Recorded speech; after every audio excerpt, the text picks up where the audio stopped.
Hello friends, ഏവർക്കും career tracker PSCയുടെ പുതിയൊരു വീഡിയോയിലേക്ക് സ്വാഗതം. പരിഭാഷ എന്നത് നമ്മൾ പലപ്പോഴും കേട്ടിട്ടുള്ളതാണല്ലേ. PSC പരീക്ഷകളിലും ഈ തുടർന്നുള്ള അടുത്തുള്ള വർഷങ്ങളിലായി ഒരു 2019 മുതൽ തന്നെ മലയാള പരിഭാഷയുമായി ബന്ധപ്പെട്ട ചോദ്യങ്ങൾ പതിവാണ്. എങ്ങനെയാണെന്ന് വെച്ചാൽ, ഒന്നുകിൽ ഒരു ഇംഗ്ലീഷ് സെൻറ്റൻസ് തരും, അതിൻ്റെ കൃത്യമായ മലയാള പരിഭാഷ ഏതാണെന്ന് ചോദിക്കും. അല്ലെങ്കിൽ ഒരു മലയാളം സെൻറ്റൻസ് തന്നിട്ട് അതിൻ്റെ ഇംഗ്ലീഷ് പരിഭാഷ ഏതാണെന്ന് ചോദിക്കും. അങ്ങനെയാണ് സാധാരണയായി കണ്ടുവരാറുള്ളത്. ഈ മലയാള പരിഭാഷയുമായി ബന്ധപ്പെട്ട ചോദ്യങ്ങൾക്ക് നമ്മൾ ഒന്ന് മനസ്സിരുത്തി വായിച്ചാൽ തന്നെ ഓപ്ഷൻസിൽ നിന്ന് ഉത്തരം കണ്ടെത്താവുന്നതേ ഉള്ളൂ. പരിഭാഷ എന്നത് നമ്മൾ പല പുസ്തകങ്ങളും, മലയാളത്തിലുള്ള പുസ്തകങ്ങൾ ഇംഗ്ലീഷിലേക്ക് പരിഭാഷപ്പെടുത്തിയതും ഇംഗ്ലീഷ് പുസ്തകങ്ങൾ മലയാളത്തിലേക്ക് പരിഭാഷപ്പെടുത്തിയതും ഒക്കെ പലരും വായിച്ചിട്ടുണ്ടാകും അല്ലേ. എന്തൊക്കെയായാലും ഇംഗ്ലീഷിലും മറ്റുള്ള ഭാഷകളിലും ഒക്കെയുള്ള പുസ്തകങ്ങൾ മലയാളത്തിലേക്ക് പരിഭാഷപ്പെടുത്തി നമ്മളത് വായിക്കുമ്പോൾ നമ്മൾ നമ്മുടേതായ ഭാഷയിലാണല്ലേ ആസ്വാദനം കൂടുതൽ. നമുക്ക് നമ്മുടെ മാതൃഭാഷ തന്നെയാണല്ലേ. ഏതൊരാൾക്കും അതുപോലെ തന്നെയാണ്. ഇനി ഒരു ഇംഗ്ലീഷുകാരനായാലും മലയാളത്തിലുള്ള പുസ്തകങ്ങൾ ഇംഗ്ലീഷിലേക്ക് തർജ്ജമ ചെയ്ത് പരിഭാഷ ചെയ്ത് വായിക്കുമ്പോഴും അവർക്ക് ആസ്വാദനം കൂടുതൽ അവരുടെ സ്വന്തം ഭാഷയിൽ തന്നെയായിരിക്കും, അവരുടെ മാതൃഭാഷയിൽ തന്നെയായിരിക്കും. നമുക്കിന്ന് മലയാള പരിഭാഷയുമായി ബന്ധപ്പെട്ട PSC ചോദിച്ചിട്ടുള്ള ചോദ്യങ്ങളാണ് ഇന്നത്തെ വീഡിയോയിൽ ഉൾപ്പെടുത്തിയിരിക്കുന്നത്. പല പ്രാവശ്യങ്ങളായി PSC ചോദിച്ച ചോദ്യങ്ങളെ നമുക്കൊന്ന് പരിചയപ്പെടാം. ആദ്യമായത്, ഈ പരിഭാഷയിൽ വരുന്നത് മിക്കതും പഴഞ്ചൊല്ലുമായി ബന്ധപ്പെട്ട, മലയാളത്തിലെ പഴഞ്ചൊല്ലുമായി ബന്ധപ്പെട്ട സെന്റൻസുകളാണ്, പഴഞ്ചൊല്ലുകളാണ് സാധാരണയായി ചോദിച്ചു കാണുന്നത്. നമുക്ക് കുറച്ച് അവയെ പരിചയപ്പെടാം. ആദ്യത്തേത്, wisdom is better than riches.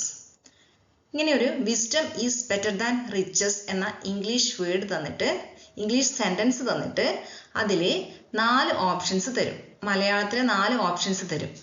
അപ്പോൾ അതിന് കൃത്യമായ മലയാള പരിഭാഷ എന്താണെന്ന് വെച്ചാൽ, വിദ്യാധനം സർവധനാൽ പ്രധാനം. Wisdom is better than riches എന്നതിൻ്റെ കൃത്യമായ മലയാള പരിഭാഷ വിദ്യാധനം സർവധനാൽ പ്രധാനം എന്നതാണ്. മറ്റൊന്നാണ്, prevention is better than cure. നമ്മൾ ചെറിയ ക്ലാസ്സുകളിൽ തന്നെ ഇംഗ്ലീഷുമായി ബന്ധപ്പെട്ട് ഇംഗ്ലീഷിലെ ഈ prevention is better than cure എന്ന സെൻറ്റൻസ് പരിഭാഷപ്പെടുത്താനും അതുമായി ബന്ധപ്പെട്ട് ഒരു കുഞ്ഞു ബ്രീഫ് നോട്ട് തയ്യാറാക്കാനും ഒക്കെ കണ്ടിട്ടുണ്ടാവും. അപ്പോൾ ഈ prevention is better than cure എന്ന് പറഞ്ഞാൽ സൂക്ഷിച്ചാൽ ദുഃഖിക്കേണ്ട എന്നതാണ്. അതിൻ്റെ ഒരു മലയാള പരിഭാഷയാണ് സൂക്ഷിച്ചാൽ ദുഃഖിക്കേണ്ട. Prevention is better than cure. ഇനി ടു ലവ് ഈസ് ഡിവൈൻ. ഇത് അടുത്ത കാലത്ത് 2022 PSC ചോദിച്ചൊരു ചോദ്യമാണ്. To love is divine. അതിൽ സ്നേഹം ദൈവമാണ്, സ്നേഹിക്കുക എന്നത് ദൈവികമാണ്, ദൈവമാണ് സ്നേഹം, അങ്ങനെയൊക്കെയായിരുന്നു ഓപ്ഷൻസ് കൊടുത്തിട്ടുള്ളത്. അപ്പോൾ അതിൻ്റെ കറക്റ്റ് പരിഭാഷ എന്നത് ടു ലവ് ഈസ് ഡിവൈൻ എന്ന് പറഞ്ഞാൽ സ്നേഹിക്കുക എന്നത് ദൈവികമാണ്. ടു ലവ് ഈസ് ഡിവൈൻ എന്ന് പറഞ്ഞാൽ സ്നേഹിക്കുക എന്നത് ദൈവികമാണ് എന്നതാണ് അതിൻ്റെ കൃത്യമായ പരിഭാഷ. മറ്റൊന്ന്, make the hay while the sun shines. ഇത് നമ്മൾ 2-3 പ്രാവശ്യം വായിച്ചു നോക്കിയാൽ തന്നെ അതിൻ്റെ ഓപ്ഷൻസ് കണ്ടാൽ നമുക്ക് പെട്ടെന്ന് അത് വായിച്ചെടുത്ത് അർത്ഥം മനസ്സിലാക്കിയെടുക്കാൻ പറ്റൂല. കാരണം സൺഷൈൻസ് എന്നൊക്കെ പറയുമ്പോൾ നമ്മൾ ഇതെന്താണിത് എന്ന് നമ്മൾ ചിന്തിച്ചു പോകും അല്ലേ. അപ്പോൾ ഇതിൻ്റെ കൃത്യമായ പരിഭാഷ കാറ്റുള്ളപ്പോൾ തൂക്കുക എന്താണ്. പല ഇംഗ്ലീഷ് വേർഡിനെയും സെൻറ്റൻസുകളെയും മലയാളത്തിലേക്ക് അതുപോലെ തന്നെ നമുക്ക് മാറ്റി എഴുതാൻ സാധ്യമല്ല. മാറ്റി എഴുതിയാൽ നമ്മൾക്ക് അതിൻ്റെ അർത്ഥങ്ങൾ തമ്മിൽ വ്യത്യാസങ്ങൾ ഉണ്ടാവും അല്ലേ. അപ്പോൾ make the hay while the sun എന്ന് പറഞ്ഞാൽ കാറ്റുള്ളപ്പോൾ തൂക്കുക എന്നാണ് ഉദ്ദേശിക്കുന്നത്. അപ്പോൾ കവി ഉദ്ദേശിക്കുന്നത് എന്ന് പറഞ്ഞ് നമ്മൾ ചെയ്യാറില്ലേ, make the hay while the sun shines എന്ന് പറഞ്ഞാൽ കാറ്റുള്ളപ്പോൾ തൂക്കുക എന്നാണ്. ഇനി if there is a will there is a way. നമ്മൾ ഒരുപാട് കേട്ടതായിരിക്കും അല്ലെ. If there is a will there is a way. വേണമെങ്കിൽ ചക്ക വേരിലും കായ്ക്കും. If there is a will there is a way. വേണമെങ്കിൽ ചക്ക വേരിലും കായ്ക്കും. അതുപോലെ ടോക്കൺ സ്ട്രൈക്ക്. ഈ അടുത്ത കാലത്ത് PSC പരീക്ഷയിൽ ഉണ്ടായ ഒരു ചോദ്യമാണ് ടോക്കൺ സ്ട്രൈക്ക് എന്ന് പറഞ്ഞാൽ സൂചനാ പണിമുടക്ക് എന്നാണ് അർത്ഥം. പഴഞ്ചൊല്ലുകൾ മാത്രമല്ല, ഇങ്ങനെയുള്ള കുഞ്ഞു കുഞ്ഞു വേർഡുകളും ചോദിച്ച് കാണാറുണ്ട്. ഇനി ലിവിങ് ഡെത്ത്. ലിവിങ് ഡെത്ത് എന്ന് പറഞ്ഞാൽ ചത്തതിനൊക്കുമേ ജീവിച്ചിരിക്കലും. ലിവിങ് ഡെത്ത് എന്നതിൻ്റെ മലയാള പരിഭാഷ ചത്തതിനൊക്കുമേ ജീവിച്ചിരിക്കലും. മറ്റൊന്ന് PSC ആവർത്തിച്ചൊരു ചോദ്യമാണ്, 2 പ്രാവശ്യം ചോദിച്ചിട്ടുണ്ട്. Many a mickle makes a muckle. പലതുള്ളി പെരുവെള്ളം. പലതുള്ളി പെരുവെള്ളം. പലതുള്ളി പെരുവെള്ളം എന്നാണ്. അപ്പോൾ many a mickle makes a muckle എന്ന് പറഞ്ഞാൽ പലതുള്ളി പെരുവെള്ളം. മറ്റൊന്ന് റൗണ്ട് ദ ക്ലോക്ക്. ഇതും PSC ആവർത്തിച്ച ചോദ്യമാണ്. Round the clock. Round the clock എന്ന് പറയുമ്പോൾ നമ്മൾ ഉദ്ദേശിക്കും റൗണ്ട് ദ ക്ലോക്ക്, റൗണ്ടിലുള്ള ക്ലോക്ക് അല്ല, 24 മണിക്കൂറും എന്നാണ് അതിൻ്റെ കൃത്യമായ പരിഭാഷ. റൗണ്ട് ദ ക്ലോക്ക് എന്ന് പറഞ്ഞാൽ 24 മണിക്കൂറും എന്നാണ് കൃത്യമായ പരിഭാഷ. മറ്റൊന്ന് take the bull by the horns.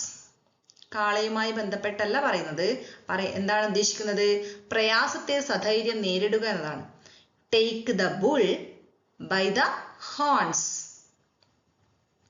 പ്രയാസത്തെ സധൈര്യം നേരിടുക എന്നാണ് ഉദ്ദേശിക്കുന്നത്.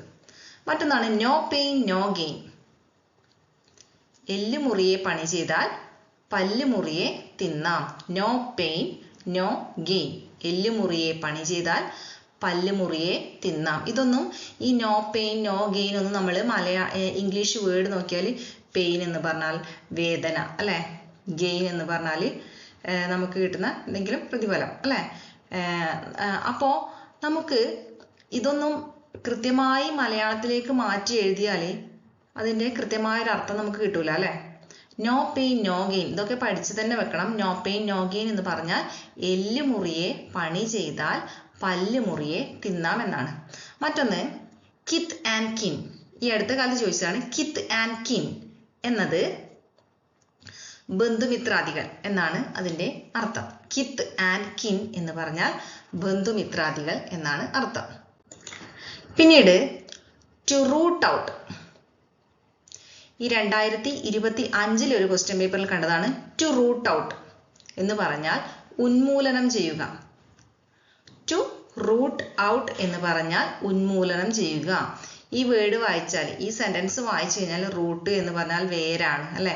അപ്പോൾ വേരുമായി ബന്ധപ്പെട്ടത് എന്തെങ്കിലും അങ്ങനെയാണ് നമ്മൾ ചിന്തിക്കുക. അപ്പോൾ ടു റൂട്ട് ഔട്ട് എന്ന് പറഞ്ഞാൽ ഉന്മൂലനം ചെയ്യുക, അതായത് വേരോടെ പിഴുതെടുത്ത് കളയുക, ഉന്മൂലനം ചെയ്യുക എന്നാണ് ടു റൂട്ട് ഔട്ട് എന്നതിൻ്റെ അർത്ഥം. അപ്പോൾ അർത്ഥം മനസ്സിലാക്കി പഠിക്കുക.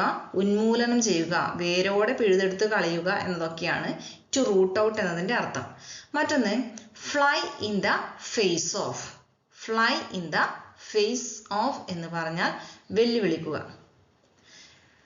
Fly in the face of വെല്ലുവിളിക്കുക എന്നാണ് അർത്ഥം. പിന്നീട് പുൾ ദ സ്ട്രിങ്സ്, ചരട് വലിക്കുക. പുൾ ദ സ്ട്രിങ്സ് എന്ന് പറഞ്ഞാൽ ചരട് വലിക്കുക. മറ്റൊന്ന് ഡബിൾ എഡ്ജ്ഡ്.